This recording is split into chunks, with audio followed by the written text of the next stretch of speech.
What if the most powerful move of God didn't happen in the temple or the palace, but in a sick woman's room? What if healing came not with thunder, but with a hand quietly lifting someone up from a fever? What if someone with a disease is so shameful and untouchable dared to say, "If you are willing, you can make me clean"? And what if Jesus answered, not with hesitation, but with compassion? Mga classmates, in a world obsessed with fame and spectacle, Mark shows us something different. A Savior who moves in secret, touches the untouchable, and prays in silence before dawn. In a world that cancels the broken, hides the sick, and fears the contagious, Jesus draws near. What does that mean for us today, mga classmates? Want to know the answers of these questions? But before we get started, as usual, let's do our general housekeeping. Don't forget to click that like button, subscribe to Pulot Aral, smash that notification bell so that every time I upload the Bible reading and reflection, you would be notified. Mga classmates, as I often always tell you, that contents like this, especially about the Lord and is not being discussed by someone famous, are not being promoted by YT algorithm. We are now in the times that topics about God are not that popular anymore and in fact restricted. So, liking, subscribing, sharing, and commenting in Pulot Aral videos are going to help us in order to spread to many people on how to read the Bible. Mga classmates, reading the Bible is very important, especially now as we want to really save as many as we can. Don't we, mga classmates? Mga classmates, if you haven't seen parts 1, 2, 3, and 4 of Mark 1 that tackles verses 1 to 28, please do watch it for a better appreciation of the Gospel of Mark chapter 1. Now, mga classmates, this is Doc Jean. Welcome to Pulot Aral. Let's dive in.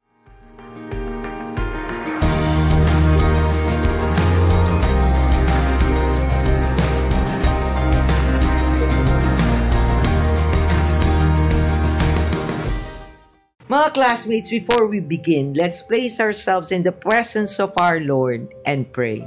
Our Heavenly Father, we come to you to praise and glorify your name. May you grant us the grace to understand the truth of your words, Father God. Grant me, Father God, the humility to speak your words and provide meaningful messages that my classmates who are watching this video may be able to hear and reflect on your personalized messages to them, Father God, through Mark 1. Override, Father God, my preparations as I speak about the reflections for Mark chapter 1. Enable us, O Lord our God, to be a good follower and be encouraged to meditate and spend more time with you.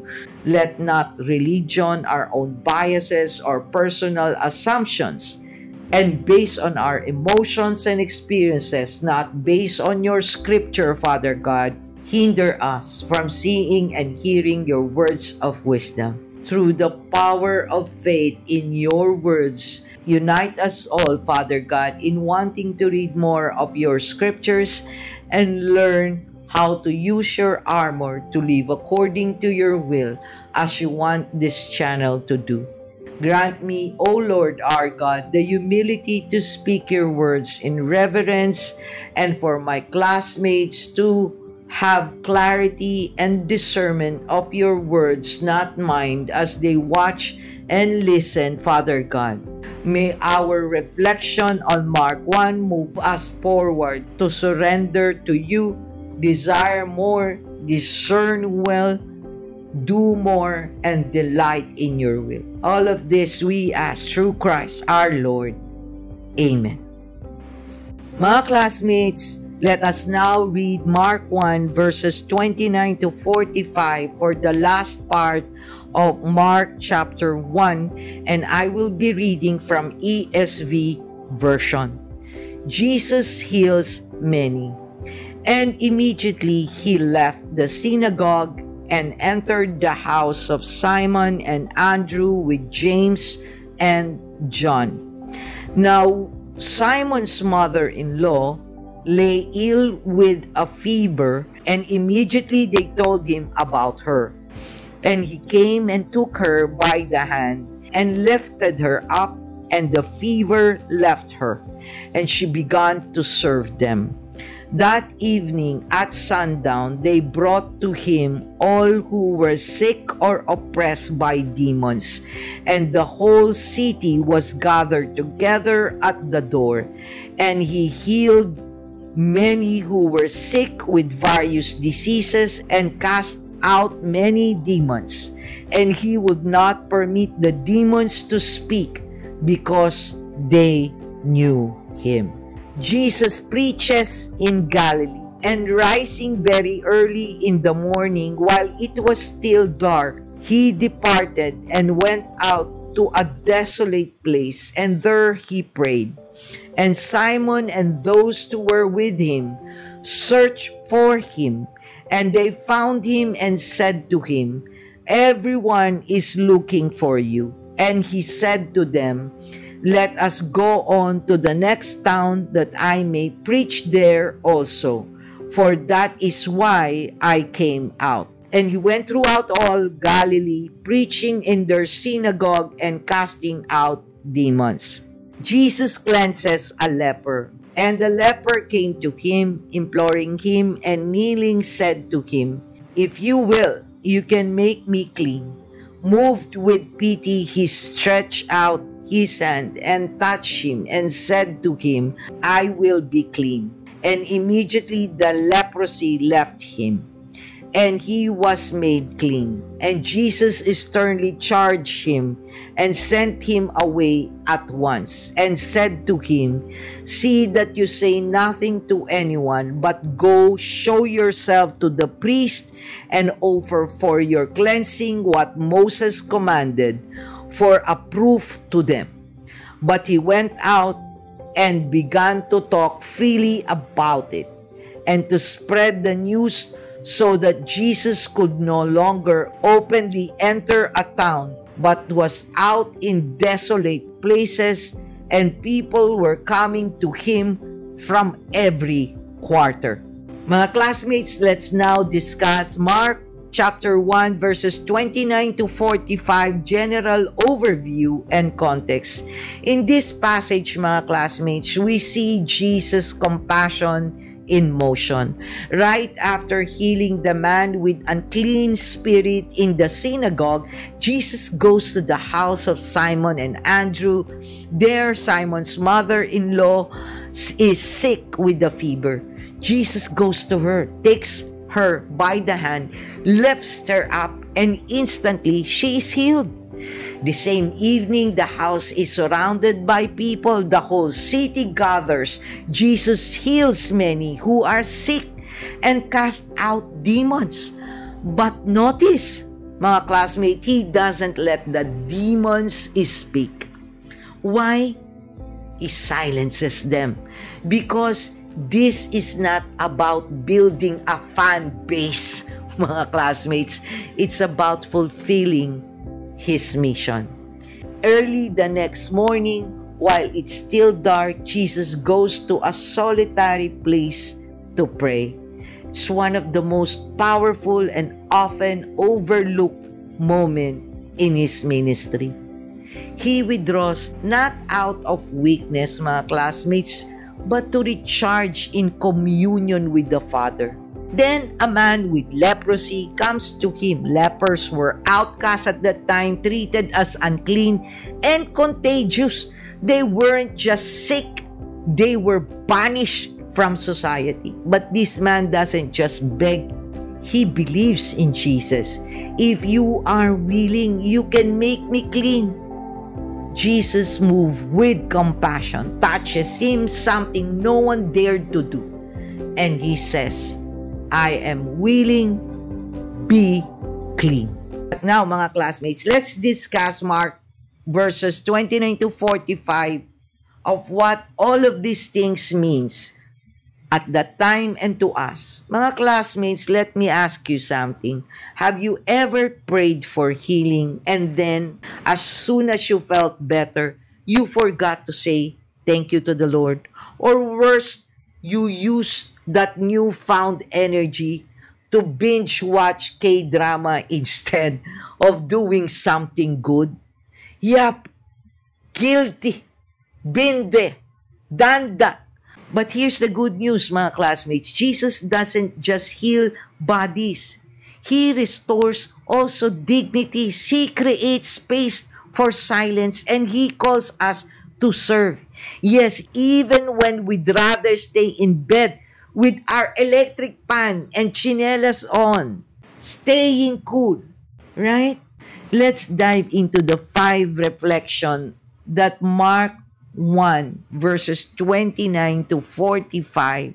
And this might change how you view healing, rest, and even the ordinary ways Jesus presents himself on Mark 1 verses 29 to 45. First is that healing begins in ordinary places. Jesus healed Peter's mother-in-law in her house, after synagogue, not in a holy mountain, not Instagram live, just right there in the living room, mga classmates. Now, Simon's mother-in-law lay ill with a fever and immediately they told him about her. And he came and took her by the hand and lifted her up. And the fever left her and she began to serve them. Mark 1 verses 30 to 31. You know, mga classmates, sometimes we think we need dramatic music and a fog machine before God shows up. But no, God works in kitchens, in bedrooms, in traffic, even while we're doing the laundry. God often hides His greatest miracles in the most ordinary moments. So next time, mga classmates, you're wiping your toddler's nose or sitting in silence at a hospital bedside, remember, He's already there. Invite Him in. Number 2, when you're healed, get up and serve others. Here's the part that gets me, mga classmates. Peter's mother-in-law did not throw a healing party or go for a vacation. What did she do? She got up and served. And he came and took her by the hand and lifted her up, and the fever left her, and she began to serve them. Mark 1 verse 31. That's powerful, mga classmates. Why? Because healing isn't just meaning to heal you physically, to comfort you. It can also be a calling. If God brought you through this depression, this burnout, or even heartbreak, the next question isn't what now? It's who. It's who I can serve. Your scars may be someone else's survival guide. Number 3, mga classmates, even Jesus took time to rest and pray alone. Jesus, the Son of God, needed alone time. So if you're burning out faster than a birthday candle in a typhoon, maybe it's time to unplug, mga classmates. And rising very early in the morning while it was still dark, He departed and went out to desolate place, and there He prayed. Mark 1 verse 35. Mga classmates, if Jesus needed it, we too definitely do. Even 10 minutes with God before your phone explodes with notification can reset your whole day. Don't start your day with the world. Start it with the Word. Also, coffee and Jesus. Underrated combo, mga classmates. Now, number 4, compassion should override convention. Jesus touched the untouchable. He did not just speak healing, he reached out, moved with pity. He stretched out his hand and touched him and said to him, I will be clean. Mark 1 verse 41. Mga classmates, who have we quarantined emotionally recently? That friend who ghosted you? That relative who owes you money? Let compassion lead before pride takes the wheel, mga classmates. Rules make things right. Compassion makes things real. Jesus broke social norms to love radically. Mga classmates, let's not let protocol stop us from doing the same. Our pride, our anger, and emotions that will never bring us any good. Number 5, Jesus is willing even when we feel unworthy. Let's be real, mga classmates. Most of us believe God can heal. But do we believe He wants to? And a leper came to Him, imploring Him, and kneeling, said to Him, if you will, you can make me clean. Moved with pity, He stretched out His hand and touched him and said to him, I will be clean. Mark 1 verses 40 to 41. Mga classmates, don't let guilt or shame keep you from going to Jesus. He's not stingy with grace. He's not too busy, mga classmates. He's not disappointed in you. God doesn't heal us because we deserve it. He heals us because He loves us. So, let's recap, mga classmates. 1, God moves in the ordinary. 2, healing leads to purpose. 3, even Jesus needed quiet time. So do we. 4, compassion breaks the rules. 5, and yes, mga classmates, Jesus is willing, even if you don't think you deserve it. So whether you're struggling, recovering, or just plain tired, know this, mga classmates, you are not alone. And you are not invisible to God. Jesus sees you. He wants to touch your heart. And He's still saying today, I am willing. If you want to hear and see more from our Lord's own words, then I hope you will watch the entire Gospel of Matthew. If you have not done it yet, or if you missed any of the parts of Mark chapter 1, ask yourself, mga classmates, who is the untouchable in your life that God might be asking you to reach out to? Post your answer below, mga classmates, and let's have a discussion. Mga classmates, thank you for joining me in today's Bible reading and reflection for the last and final episode of the Gospel of Mark, chapter 1. Till next time, may God bless you all. Always stay safe and be healthy. This is Doc Jean. Bye!